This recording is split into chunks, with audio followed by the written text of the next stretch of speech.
Unidade 1. Corpo, movimento e linguagem na era da informação. Aula 1.2. Conteúdos. Arte na Antiguidade. Egito. Grécia. Habilidades.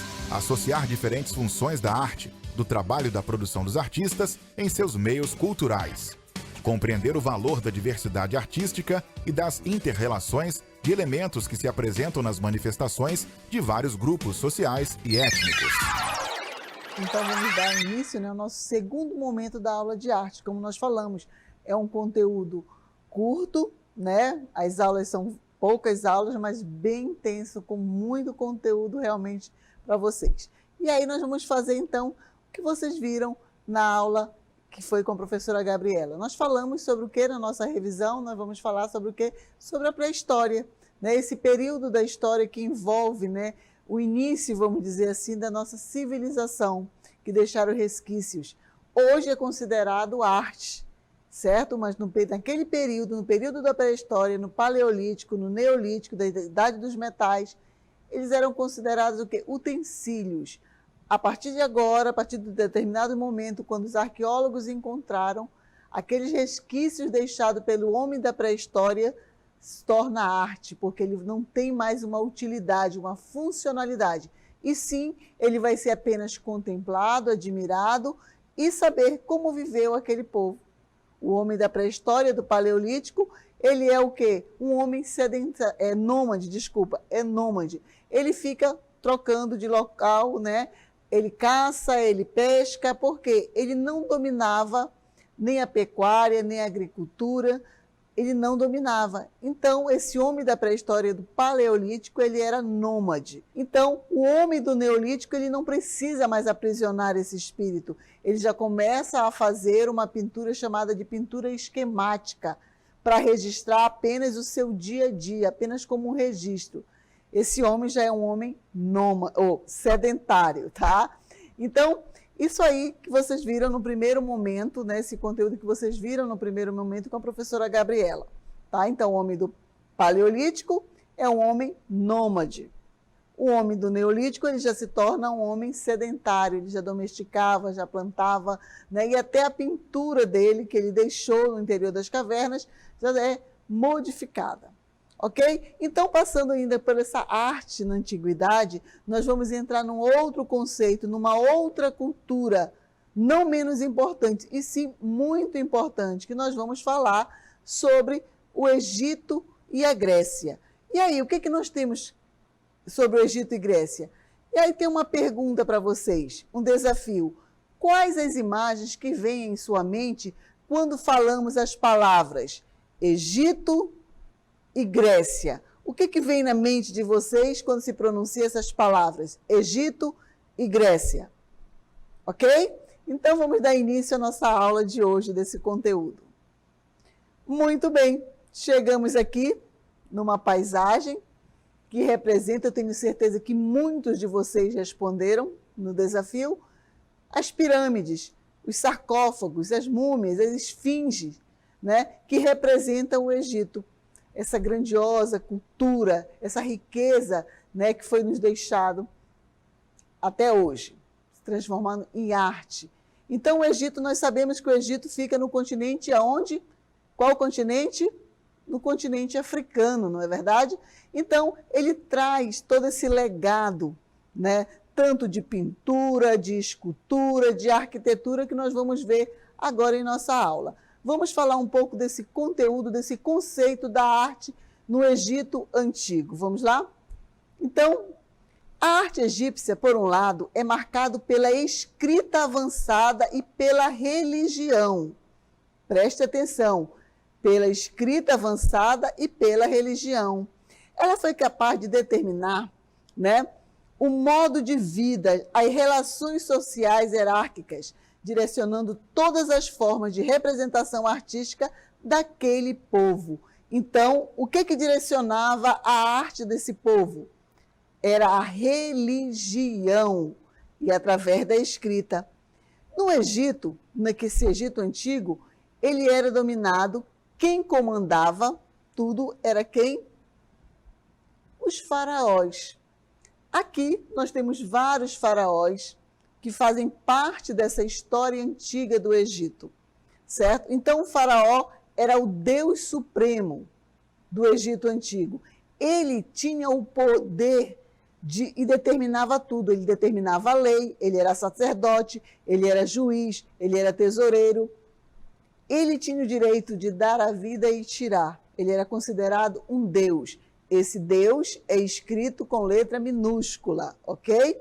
Então, vários deuses desse Egito antigo. Então, ele era um supremo. Ele dominava tudo, ele determinava como era que tinha que ser pintado, onde tem que ser pintado, qual era o tipo de pintura que ele queria, como era feito, como era esse registro, ok? E aí nós vamos ver um pouco dessas características desse povo. Vamos lá? Então, eles eram politeístas. O que é ser politeísta? Eles acreditavam em vários deuses, porque quem determinava o Deus que eles iam adorar era o faraó. Então, eles eram politeístas. Acreditavam também na vida após morte. Por isso, existem vários e vários túmulos com múmias. Eles acreditavam justamente nessa vida pós-morte. As pessoas de classe social mais importante eram sepultadas nas mastabas, que deram origem às grandes pirâmides, certo? O faraó era o Deus supremo. Então, eles eram politeístas, acreditavam também na vida pós-morte. As pessoas de classe social mais importante eram sepultadas em mastabas. Essas mastabas, elas deram origem ao quê? Às grandes pirâmides. O faraó era o quê? O Deus supremo. Falando um pouco da pintura, o que ela nos traz? A pintura, nesse período, quem determinava, como eu falei para vocês, era o faraó. Como ia ser pintado, o que ia ser pintado. Não existia nesse período, meus queridos, a palavra artista, e sim artesão, porque o artista ele é livre para criar. Nesse período, ele não era livre. Quem determinava quem? Era o faraó. Então, era chamado de artesão. Então, a pintura, a arte no período era padronizada, pois seguia critérios religiosos. As pinturas eram anônimas e não registravam o estilo do artista, mas o faraó. Então, é aquilo que eu falei para vocês, o artista ele não era livre para criar, ele representava o que o faraó determinava. E aí, a primeira regra a ser seguida era, para fazer essa pintura, o que tinha que acontecer? A ausência de 3 dimensões, altura, largura e profundidade. Era chamado de uma pintura chapada, tá? Como vocês estão vendo aí. Ela tinha o quê? Ela tinha ausência de sombra. Vocês não viam um sombreamento. Assim, apenas um contraste de cores que vocês estão vendo aí, tá? Bem delimitado o fundo branco e as pinturas, certo?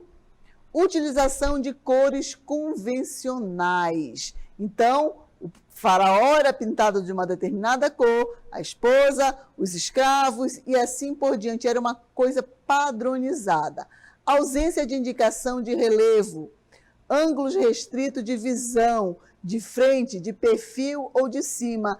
Lei da frontalidade. O que é essa lei da frontalidade que vocês estão vendo? Vocês estão vendo essa imagem que está aí para vocês? Pois é, essa imagem vocês percebem que um pé está na frente do outro, não é?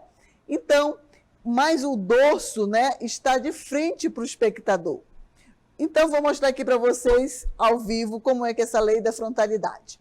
Ok? Então, o que é a lei da frontalidade? É como se eles estivessem de lado, um pé na frente do outro. Ora, se eu estou com um pé na frente do outro, eu vou ficar desse jeito. Só que eles eram retratados dessa forma. O dorso estava para frente. E os braços geralmente estavam muito cerrados no corpo. E a cabeça também lateral. Mas uma coisa que era engraçado, né, chamava-nos a atenção, era que eles estavam, a cabeça estava aqui, então o olhar estava aqui, mas o olhar era representado frontalmente, como se eles olhassem para o espectador. Então, era chamado a lei da frontalidade, ok? Então, dentro da arquitetura, nós estamos aqui justamente essa questão. Era uma arquitetura, né? Eles faziam arquiteturas grandiosas, mas vocês percebem aqui atrás como é que estão, né? O que acontece? É algo muito rígido, muito parado, não tem movimento. É aquela questão da padronização. Os braços sempre estão cerrados no corpo, tá? Então, aqui nós estamos dentro de um templo, né? Na frente de um templo de Abidu Saam, que fica no Egito. Só que esse templo, ele não era aqui nesse local. Ele foi transportado porque construíram uma represa, então ia inundar esse templo. Juntamente com a Unesco trabalhou e tiravam as placas e foi transportada na década de 60. Então, para a preservação desse templo, tá? E aí, essa é a questão da escultura, né? Essas esculturas grandiosas. O faraó sempre era representado em maior tamanho do que qualquer outro personagem que fosse representado. Até a própria esposa era representada de um menor tamanho. Vamos ver um pouquinho do conceito da escultura? Na escultura, apesar das convenções, as estátuas eram representadas de acordo com os traços particulares da pessoa, principalmente a posição que ocupava na sociedade, o seu trabalho e traços raciais. Na arquitetura também egípcia, nós vamos ver o seguinte: a arquitetura, mais um pouco da característica dessa arquitetura, eram as colunas. Prestem muito bem atenção nessas colunas, tá? Da arquitetura: solidez e durabilidade, sentimento de eternidade, aspecto misterioso, impenetrável, imobilidade solene. Vocês estão vendo os capitéis dessas colunas, tá? Que são colunas chamadas de palmiforme, que são as palmas, que é essa primeira coluna na parte de cima, e a segunda é papiriforme, que representa o papiro, tá? Muito comum no Nilo, muito comum no Egito. E aí nós temos as colunas também, na imagem de baixo, lotiforme, que representa a questão da flor de lótus, também característica do Egito. Então, essas três colunas fazem parte dessa arquitetura. Nós estamos falando das colunas e dos capitéis, tá? Então, os capitéis é a parte de cima da coluna, ok? Então, também falando da arquitetura. Continuando. Destaques nessa arquitetura que marcaram imponência e poder do faraó. O faraó sempre mostrando o seu poder, querendo registrar, deixar um legado registrado através da arquitetura, da pintura, né? As pirâmides de José, na região de Saqqarah, construída pelo arquiteto Imhotep. Quais são essas arquiteturas? Quais são essas pirâmides? Vamos ver? Então, as principais, né, que são as três e são as maiores que existem no deserto de Saqqarah, né, que são as pirâmides do deserto de Gizé. Quéopes, Khafre e Miquerinos, sendo a maior a pirâmide, tá? Então, essas três são as maiores e na frente temos mais três menores, mas as maiores são Quéopes, Khafre e Miquerinos, tá? Que foram faraós também. Então, eles deixaram esse legado. E até hoje, muitos arqueólogos, estudiosos, tentam descobrir como foi construída essas pirâmides, porque tem uma curiosidade: eles não têm argamassa entre os blocos de pedra, tá? Elas foram sobrepostas uma ao lado da outra e sobrepostas em cima, mas não tem argamassa. Estão aí registrando, né, essa história do Egito. Continuando, nós temos outra característica também no Egito, que é a esfinge, tá? Que representação, né? O que é essa esfinge? É o rosto do faraó, mas ele tem o quê? O corpo de um animal, de um leão, tá? Então, é o faraó Khafre, tá?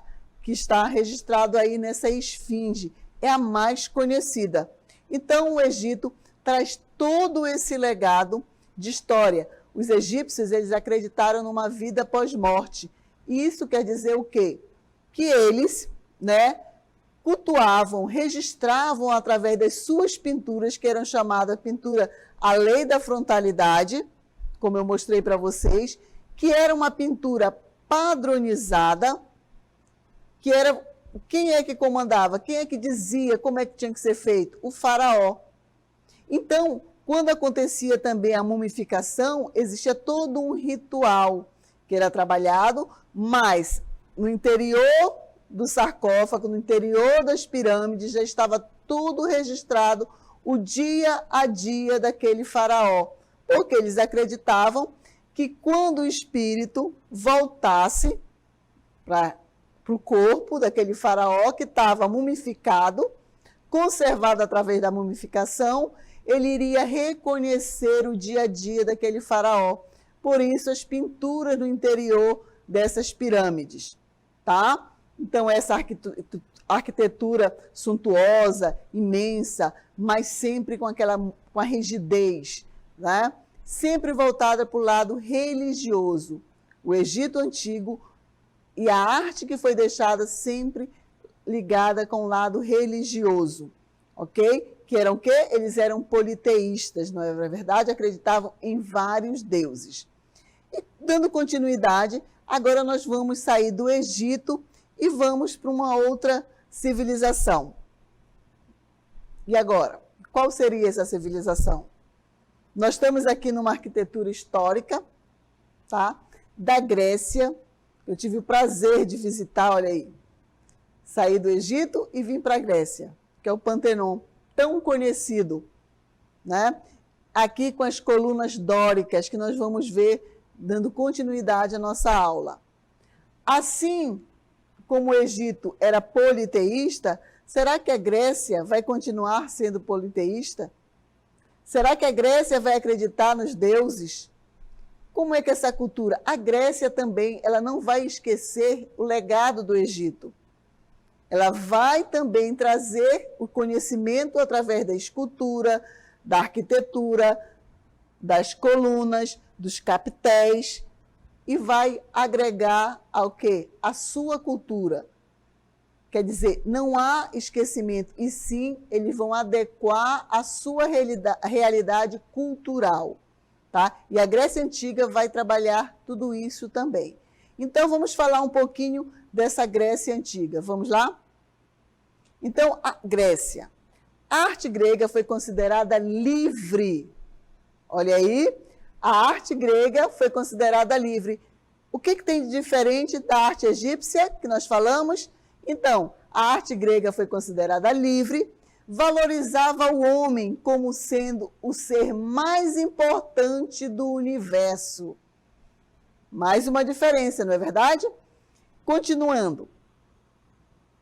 A inteligência humana era superior à fé encontrada na civilização egípcia.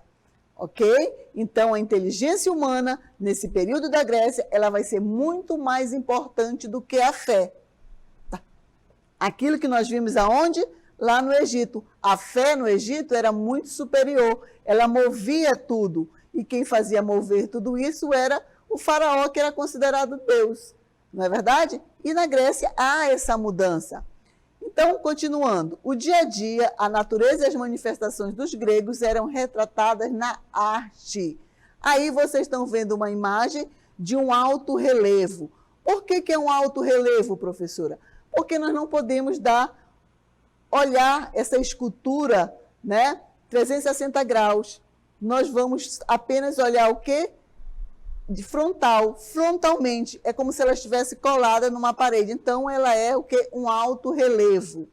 Ok? Continuando com esse conceito da Grécia. Eles procuravam o equilíbrio, o ritmo, a harmonia, pois estavam em busca da perfeição. Suas características são buscar a beleza das coisas, a superioridade do homem, a razão e a democracia. Aí nós temos uma imagem que não faz parte desse período, mas um artista retratou como os gregos se comportavam. Aí a escola de Atenas, tá? Que foi retratada. Então, a questão do diálogo, da conversa, da filosofia, aonde surgiu na Grécia, né? A Grécia foi berço de várias coisas que influenciaram o mundo todo, como o teatro, né? A filosofia, certo? E a Grécia também trabalhou a questão da escultura. Vocês viram que na escultura egípcia não tinha movimento, era algo, né, rígido, sem movimento, a questão da lei da frontalidade, a questão do monumental.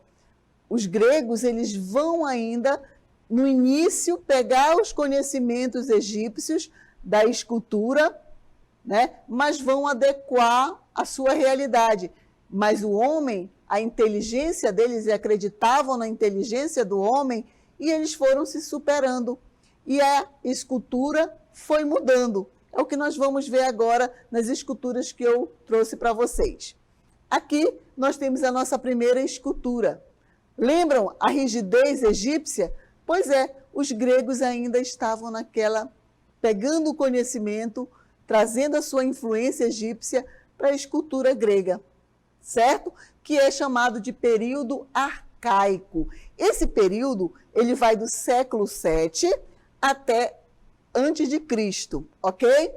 E ele traz essa questão da rigidez. E aí nós temos a outra escultura que é do período clássico, chamado período clássico. Olha aqui o Discóbolo de Miron. Olha a Vênus de Milos. Vocês percebem como há uma mudança muito drástica na questão do movimento, a questão do trabalho do movimento, a questão da leveza da roupa da Vênus, que vocês estão vendo aqui. Então, no começo, no período arcaico, eles pegam a influência egípcia, mas eles vão estudar, eles vão tentar mudar tudo isso, né? E aí nós temos também o período helenístico, que foi um outro período que traz aqui a Vitória de Samocrácia. Tá? Essa Vitória de Samocrácia tem uma leveza na roupa, e essas obras todas eram feitas em quê? Em mármore, um material muito pesado, e eles conseguiram dar esse movimento.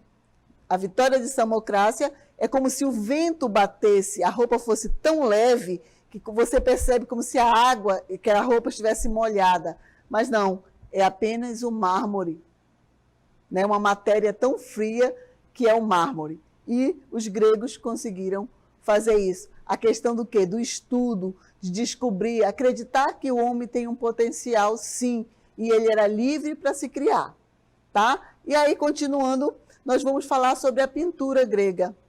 Os gregos, eles não utilizavam muito a pintura, mas, claro, que aonde ficou marcado muito mais a pintura, nós vamos ver daqui a pouquinho. Então, o que nós temos nesse conceito sobre a pintura?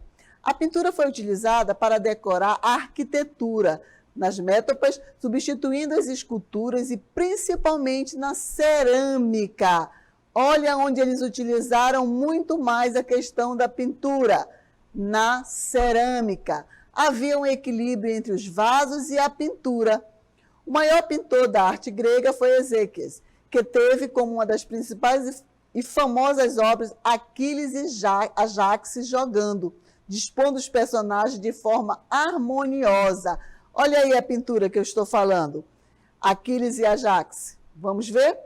Essa pintura, ela faz parte de um vaso. E o artista utilizou justamente a curvatura do vaso, que eu vou apresentar daqui a pouco para vocês, para representar Aquiles e Ajax jogando. Vocês percebem que o fundo desse vaso é vermelho. E os personagens são negros, não é verdade? Então, vou apresentar para vocês alguns vasos. Vamos lá?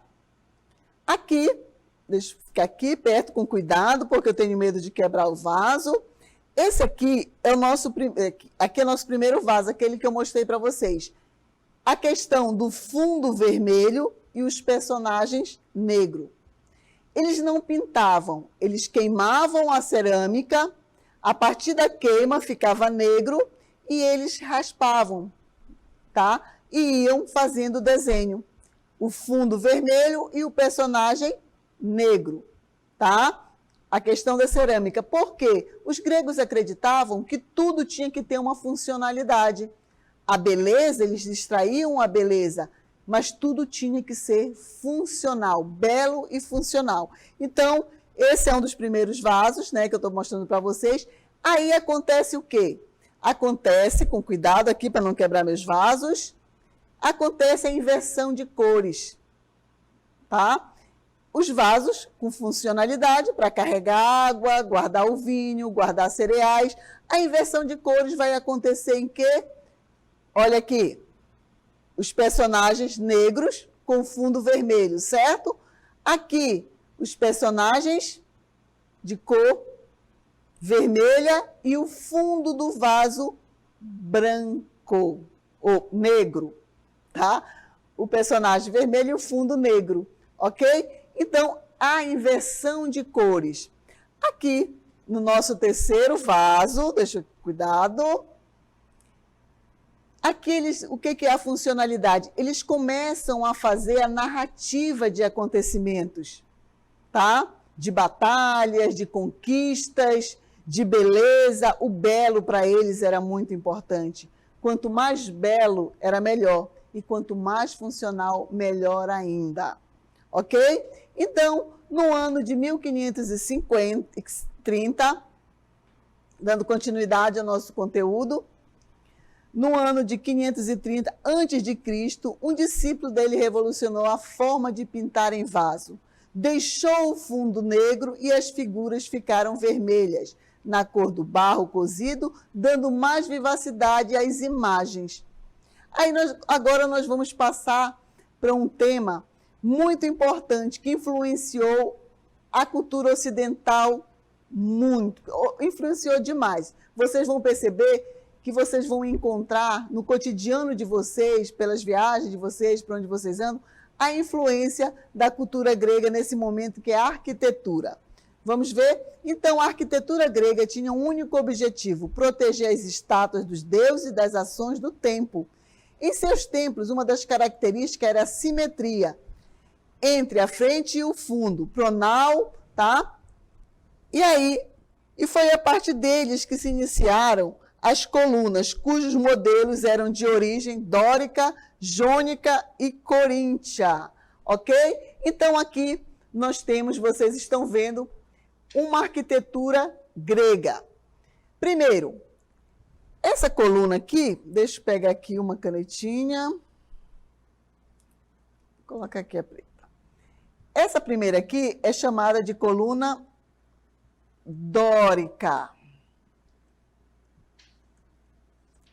Dórica. Ok? Ela é dórica. Essa aqui é dórica. Como é que vai separar? Por causa do capitel. É esse capitel, que ele é mais simples, é chamado de capitel dórico. Depois do capitel dórico, nós vamos ter a coluna jônica. O que é o capitel jônico? É esse daqui. Olha o diferencial. Tá? O capitel jônico. O capitel jônico, ele representa essas volutas que vocês estão vendo aqui. Ela foi em homenagem aos cabelos das mulheres gregas.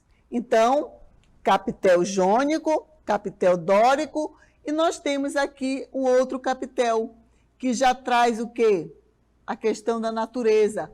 As folhas de acanto já é uma mistura tanto do dórico com o jônico e o coríntio.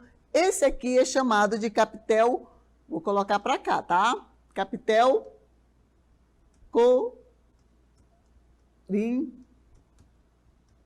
coríntio, tá? Não é Coríntias, não, é coríntio, tá? Então, o capitel coríntio.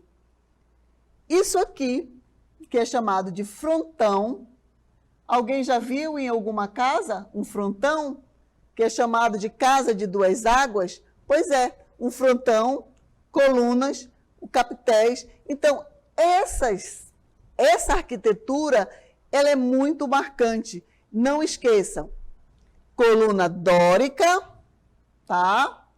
Coluna jônica e coluna coríntia. São os 3 capitéis que vão marcar essa arquitetura grega antiga e que vai influenciar todo o Ocidente, tá? Então, esse frontão que nós estamos vendo aqui, se vocês perceberem, existem em várias casas, e principalmente a questão das colunas, ok? Então, dentro da arquitetura grega, nós temos essas 3, chamadas de 3 ordens. Quais são as 3 ordens?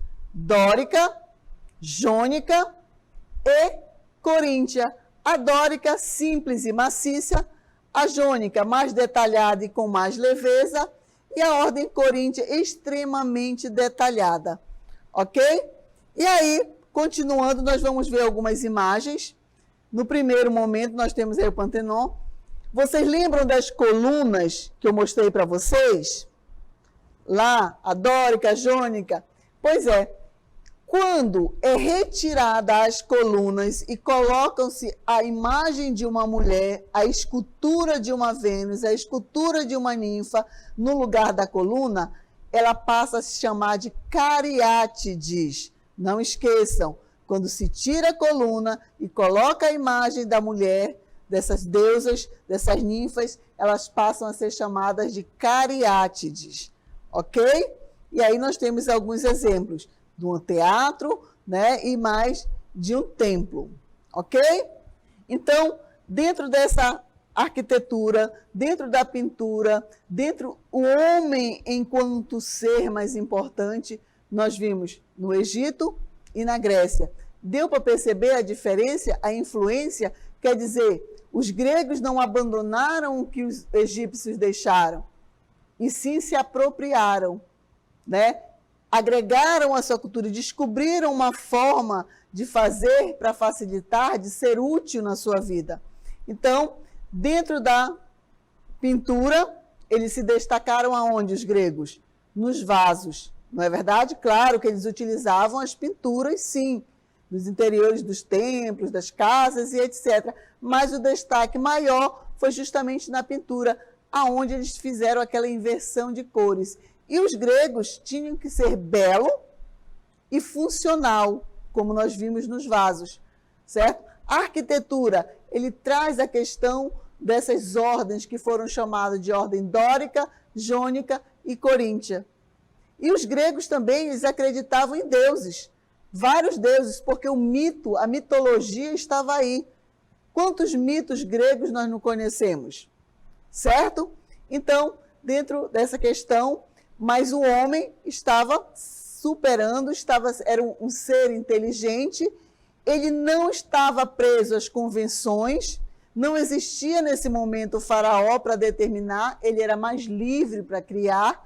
Por isso vocês viram a questão da evolução da escultura, né, do período arcaico, helenístico, que nós mostramos para vocês do período clássico, essa evolução que acontece na escultura, porque eles vão aprimorando, ele é livre, ele vai criando, ele vai buscando, ele vai tentando entender o que o mundo oferece, e vai criando e deixou esse legado.